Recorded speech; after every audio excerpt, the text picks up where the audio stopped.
Much of Ocean County's history has had to do with the ocean. In fact, it's easy to say that Ocean County is the ocean. Well, it is, but it's also much more. Acres of pines, acres of homes, blustery winters and summers that have made Ocean County world famous. More than anything else, though, it's people. People who built towns where there were none. People who worked the land or the waters for their living. Some outstanding people, creative, enterprising, some just plain hard workers. But for all of them, Ocean County has been home. Back in 1850, the people in Monmouth County's southernmost towns were feeling the pangs of growth. So a new county, to be called Ocean, was created by an act of the New Jersey State Legislature on February 15, 1850. Within months, construction began on a county courthouse. This courthouse, erected in Toms River. The bricks were hauled up from the river along Allen Street. And by September 1851, the building was complete. Throughout its colorful history, Ocean County farmers have earned their living from the land.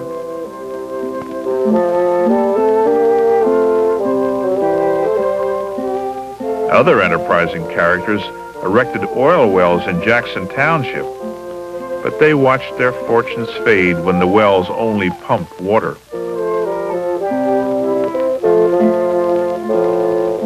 Some sought to make a fortune, but most were content just to make a living, growing berries, mining sand, cutting ice or working poultry farms, collecting salt hay or seaweed. They called the seaweed eelgrass.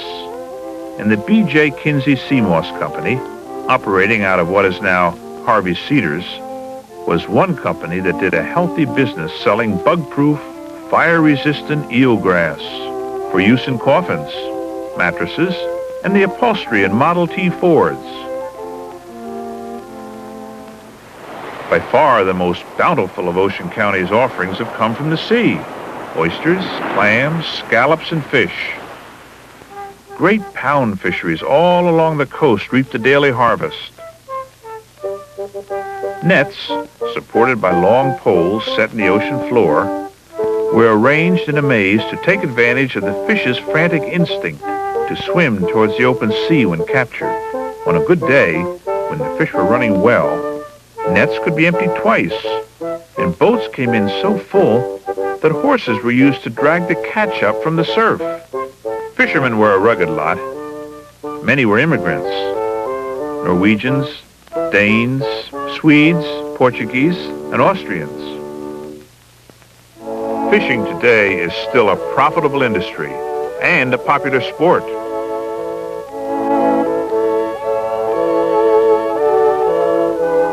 The sea provided for the fishermen. For lumbermen, the pinelands contained a vast timber resource. Sawmills sprang up along the coast and through the pines. Forked River, Island Heights, Double Trouble. Double Trouble is quiet now, the stillness broken only by the distant grind of the restored sawmill. Originally, this was the hub of the village, but after the Civil War, the pines were found to contain another asset. John Pegleg Webb was the first to find that the pineland bogs were a perfect growing environment for cranberries. As one old-timer remembered, everybody who could secure a piece of swamp bottom put it out in cranberries. Like most small towns, Double Trouble had its own general store, which provided the basics. But big items usually required a trip to Toms River or some other big town. Cobbler shops and hardware stores, butcher shops and bakeries. Bread was 5 cents a loaf, and a layer cake was 15 cents, 25 cents if it was decorated. For years, many folks depended on the barter system. A bushel of oysters for a pair of shoes. Often they had to travel outside the county to do their banking, until 1881 when the First National Bank of Toms River, New Jersey was incorporated, becoming the first successful bank in Ocean County. In the early days of Ocean County, things seemed to have been a lot simpler. Rent was $9 a month, and for a while, the Toms River Electric Company only provided service during the night hours. After all, who needed lights when the sun was out? The movies came to town and brought the taste of excitement from other worlds.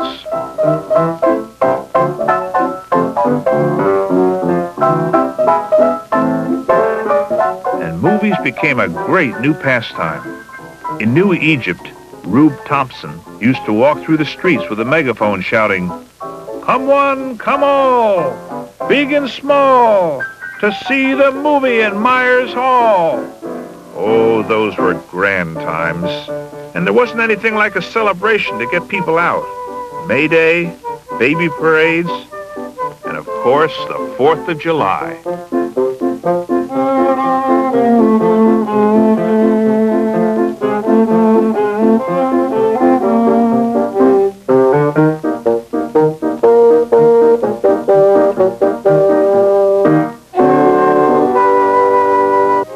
People that have lived and prospered in Ocean County have done so with spirit and determination, clearly defined values, and faith.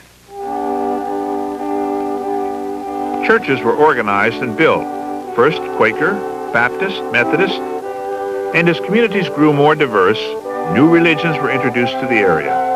More and more churches began to appear throughout the towns and countryside. And schools, they were built and filled with youth, some eager to learn and some just eager. Students walked to school or were fetched by horse-drawn school buses, which were later replaced by more up-to-date conveyances.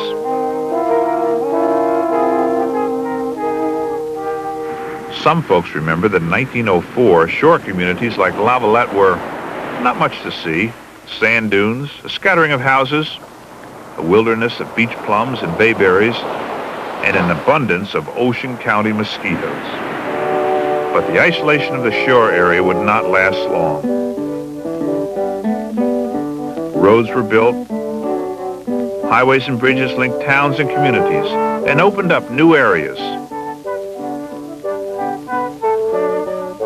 And the horseless carriage began to become more and more popular.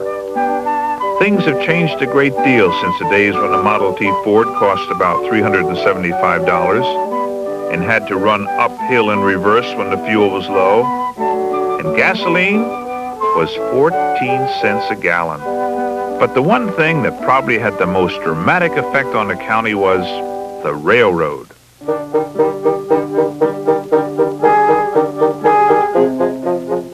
During the latter part of the 1800s, tracks were laid, opening up new markets. Produce, goods, fresh fish were shipped out daily, headed for the big cities of New York and Philadelphia. Folks came to rely heavily on the rail lines.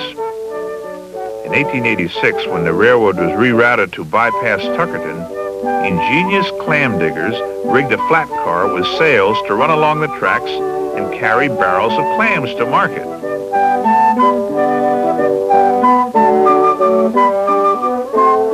Even more important than what the railroad carried out of Ocean County were the tourists the railroad brought in.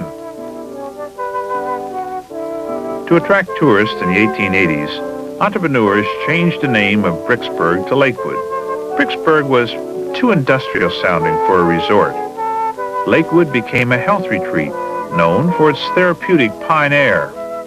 Glorious hotels such as Laurel in the Pines were built, and grand mansions housed grand personalities like the Rockefellers, the Goulds, and the Vanderbilts, who sought out the pines in Lakewood each winter. But come summer, everybody went to the beach. Resort towns like Beach Haven, Seaside, and Ortley Beach grew and flourished. Hotels attracted many famous figures like sports greats Babe Ruth and Lou Gehrig. Boarding houses and rentals made a seaside trip a family affair. For many, it was their only chance to escape the miseries of summer in the city.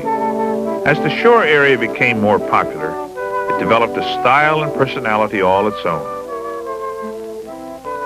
And then, in 1916, Frank Freeman took over a floundering beach business, updated it with modern rides, and suddenly seaside amusements became a popular attraction. The amusements have gotten bigger and better, with more razzle, more dazzle, more squeals of delight. But the biggest attraction of all has always been the beach. The men really did wear striped all-wool bathing suits, uncomfortable and itchy.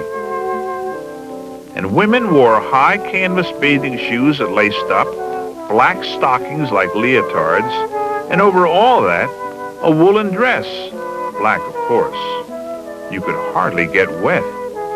As one old-timer recalled, women put on more clothes to go swimming than they did to go dancing.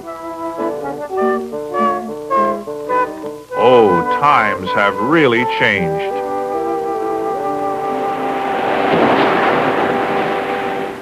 The Toms River Yacht Club, America's second oldest sailing society, was founded in 1870 with the purpose of encouraging yacht building, naval architecture, maintenance of boats and yachts, social recreation in yachting, and cultivation of naval science.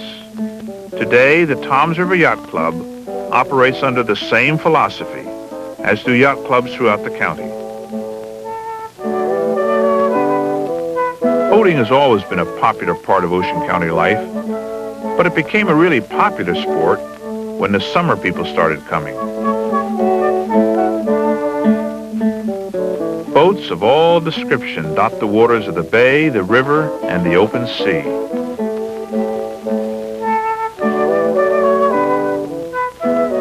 Ocean County was the scene of some of the earliest organized life-saving activity in the country. The Coast Guard eventually developed from the dangerous and often ingenious efforts of these early volunteer crews. Along the Ocean County coast, storms can strike with awesome force, leaving behind a path of destruction.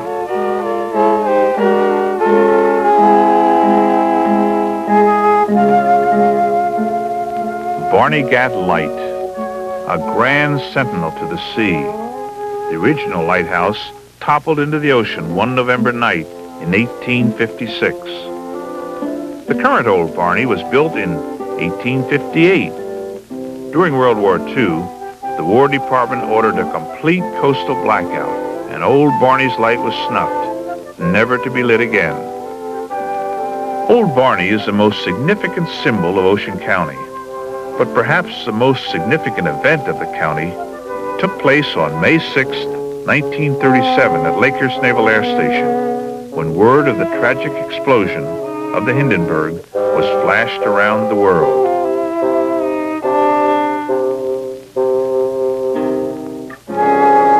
Just as events in Ocean County have affected the nation, and indeed the world's happenings have affected Ocean County as well.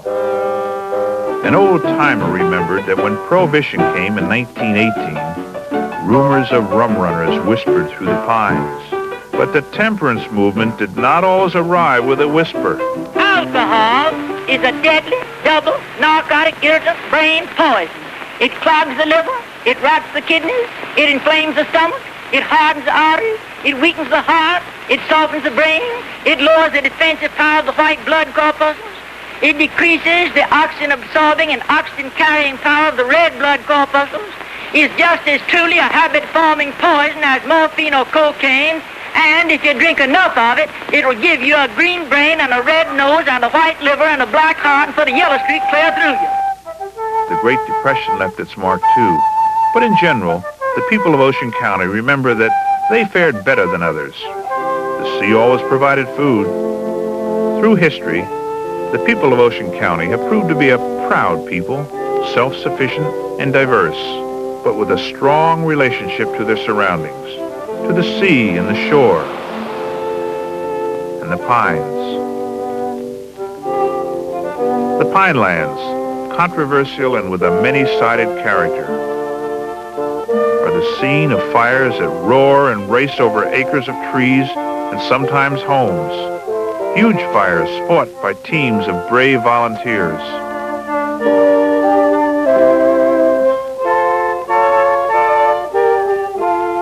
It's all Ocean County. Magnificent times and hard times, and change. Industry has come bringing new vitality and more people. Retirement villages, developments, shopping centers. But the folks that have lived here and worked here, loved the land, the sea, the pines, the life, they've said it best. Every morning when I get up, I look out to sea and I figure I'm looking God right in the face. And another said, we're not going to live too long, but by God, we've seen it all. We saw the greatest. The future? Well, that's in our hands for now. But if the past is any measure, oh, it's going to be a great future, too.